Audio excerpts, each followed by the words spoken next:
જય શ્રી કૃષ્ણ, રાધે રાધે. વૈષ્ણુ, આજે આપણે જો મગજ તો ઘણી વાર કરીએ છીએ, પણ આજે હવે કેવું શિયાળો આવી ગયો છે એટલે શીતકાલ આવી ગયો છે, તો પ્રભુને બધી ગરમ સામગ્રી ધરવામાં આવે છે. તો આજે છે ને મેં અડદનો લોટ લીધો છે, કરકરો લોટ છે, આપણે જેના અડદિયા બનાવીએ છીએ ને જે લોટનો એ જ છે. તો એ માપમાં છે ને મેં અહીંયા અડધો કપ લોટ લઈ લીધો છે, અને લોટ શેકાય એટલું અહીંયા ઘી કરી દેવાનું છે આપણે. અને આ લોટ ને અડદની દાળનો લોટ છે ને, અડદનો લોટ એટલે ધીમી આંચે એને શેકવાનું, જેથી શું સરખું શેકાઈ જાય. નહીં તો આપણે હાઈ ફ્લેમ પર શેકશું તો તરત જ લાલ થઈ જશે, ને એની જે કચાશ છે ને એ કચાશ એની નીકળશે નહીં. તો આપણે લોટને પહેલાં સરખી રીતે શેકી લઈએ. તો આપણે અડદનો આજે મગજ બનાવવાનો છે, અડદનો મગજ આપણે આજે સિદ્ધ કરવાનો છે અહીંયા. તો આમાં જો આપણે કાંઈ ના સમજાય તો મને કમેન્ટ કરશો, ચોક્કસથી આપણે રિપ્લાય કરીશ. તો હવે શીતકાલમાં કેવું છે કે પ્રભુને હવે આદુ પાક છે, સૌંફની ગોળી છે, સૌભાગ સૂંઠ છે, સૂર્યવંટા છે, ચંદ્રવંટા છે, આ બધી સામગ્રી હવે શ્રી પ્રભુને આવે છે. એટલે ઘણી બધી શીતકાલીન સામગ્રી છે હવે તો, કે ગરમ વસ્તુ હવે શ્રી પ્રભુને ગરમ સામગ્રી બહુ ધરવામાં આવે. તો લોટ શેકાય એટલું ઘી આમાં કરી દેવા. અડધો કપ લોટ લીધેલો, તો હજી આમાં ઘી ઓછું છે તો આપણે થોડું ઘી હજી પધરાવી દઈએ. લોટ શેકાય એટલું આપણે ઘી કરી દેવાનું છે એમાં, તો જેનાથી લોટ સરખો શેકાય. બહુ વધારે બી ઘી નહીં કરી દેવાનું, કારણ કે પછી આપણે એને નંગ વાળવાના છે. પછી બહુ ઘીનું પ્રમાણે વધી જશે તો સરખા નંગ વળાશે નહીં. ને અત્યારે તો જો કેવું છે કે ઠંડુ છે વાતાવરણ, થોડુંક, બહુ તો નથી હજી તો અમારે અહીંયા. તો સામગ્રી છે ને જામી સરસ જાય છે, સેટ સરખી થઈ જાય છે, એટલે એ આપણને વાંધો નથી આવતો. તો જો વિડીયો ગમે તો લાઈક કરજો. હા, અને હા, આપણા ગ્રુપમાં શેર ચોક્કસથી કરી દેશો, જેથી શું છે કે વધુથી વધુ લોકો સુધી વિડીયો પહોંચી જાય અને એને આ વિડીયો ઉપયોગી થઈ શકે. તો અહીં લોટને આપણે ધીમી આંચે સરખું શેકી. હા, લોટ જેમ શેકાશે ને એમ એમાંથી ઘી છે ને છૂટું પડતું જશે ધીરે ધીરે. પહેલાં એવું લાગશે કે આપણે જો સુખડીનો લોટ કેવી રીતે શેકીએ, આપણે બંટા ગોળી કરીએ એવી રીતે જ આપણે એનું કરવાનું છે. તો આપણે આજે અડદની બંટા ગોળી આપણે કરી રહ્યા છીએ, સિદ્ધ કરી રહ્યા છીએ આજે પ્રભુ માટે. તો બસ લોટને આપણે સરખી રીતે અહીં શેકી લઈએ ધીમી આંચે. લોટ સરખો શેકાય પછી લોટને સરખું આપણે ઠંડુ કરી લેશું, કારણ કે ગરમ લોટમાં જ આપણે સાકર કી ગોળ કરી દઈશું તો સુંદર નહીં થાય, ઢીલું થઈ જશે તરત. તો અહીંયા લોટ આપજો સરખું શેકાઈ ગયું છે, એની રંગ આખો બદલાઈ ગયો છે, એનો સુનેરી રંગનું થઈ ગયું છે. તો આપણે હવે ગેસની આંચને અહીંયા જો બંધ કરી દઈશું. અને અહીં લોટ મેં કરકરો લીધો હતો, એ માર્કેટમાં તો હવે અડદિયાનો લોટ મળે છે તૈયાર. તો હવે આને નીચે ગેસથી નીચે ઉતારી લઈએ અને એને સરખું ઠંડુ કરી લઈએ.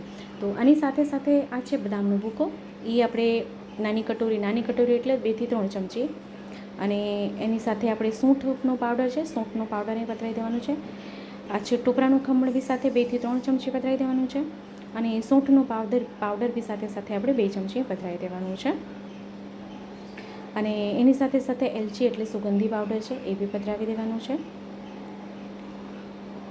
અને સેજ ગરમ હોય ત્યારે જ આ બધું પધરાવી દઈએ ને તો સરખું આમાં સરસ શેકાઈ જાય. એટલે બહુ ગરમ નહીં, ગેસ ઉપર રાખી ત્યારે નહીં, ગેસથી નીચે ઉતારીને ત્યારે આમાં ગેસથી નીચે ઉતાર્યા પછી બધું પધરાવીને પછી સરખું મિક્સ કરીને અને એને પછી થોડીક વાર ઠંડુ એટલે સરખું ઠંડુ એકદમ થઈ જાય ને પછી આપણે એમાં બૂરું કરવાનું છે.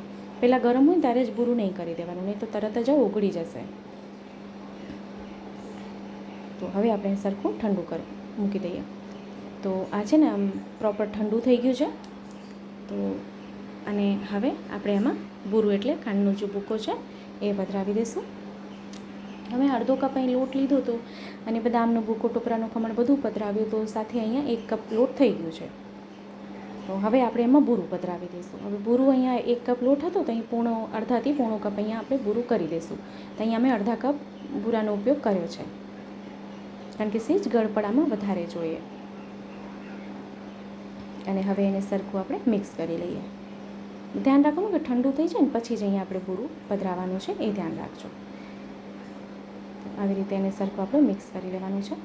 તો વિડીયોમાં જો આપને કાંઈ ના સમજાય તો ફરીથી કમેન્ટ કરશો. હા, વિડીયો આપને જો ગમે હોય તો કમેન્ટ કરવાનું ના ભૂલશો, કારણ કે આપ સૌનું કમેન્ટ ખૂબ પ્રોત્સાહન આપે છે. બસ એને સરખું આપણે મિક્સ કરી લઈએ. ચેનલ પર જો નવા આવ્યા હોય તો ચેનલને સબસ્ક્રાઈબ કરી દેશો, બેલ આઇકોન હિટ કરી દેશો, કે જેથી જ્યારે બી કોઈ સામગ્રીનો વિડીયો મૂકું તો આપ સુધી નોટિફિકેશન આવી જાય. તો હવે આપણે અહીંયા એને નાના નાના નંગ આપણે વાળી લેવાના છે.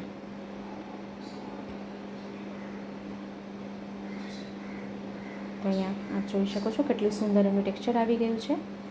બસ હવે જો તાજી હોય ને સામગ્રી એટલે આપણને ઢીલી લાગશે, પણ એક દિવસ રાખશું સેટ થઈ જશે તો બીજા દિવસે આ વંટાગોળી ખૂબ સુંદર થઈ જાય છે. તો આવી રીતે જ અહીંયા બધા નંગ વાળી લઈશું આપણે. તો ખૂબ સુંદર અને સરળ રીતે આપણે શ્રી પ્રભુ માટે ખૂબ નૂતન સામગ્રી સિદ્ધ કરી. આપી આ સામગ્રી ચોક્કસથી સિદ્ધ કરજો, શ્રી પ્રભુને ધરાવજો અને કમેન્ટ કરીને જણાવશો કે વિડીયો આપને કેવો લાગ્યો છે. તો અહીંયા બદામની કતરણ રાખી છે, તો બદામના કતરણથી એને આપણે સજાવટ કરી લઈશું. તો આપણે આવી રીતે જ મળશું નવા વિડીયો નવી સામગ્રીની સાથે.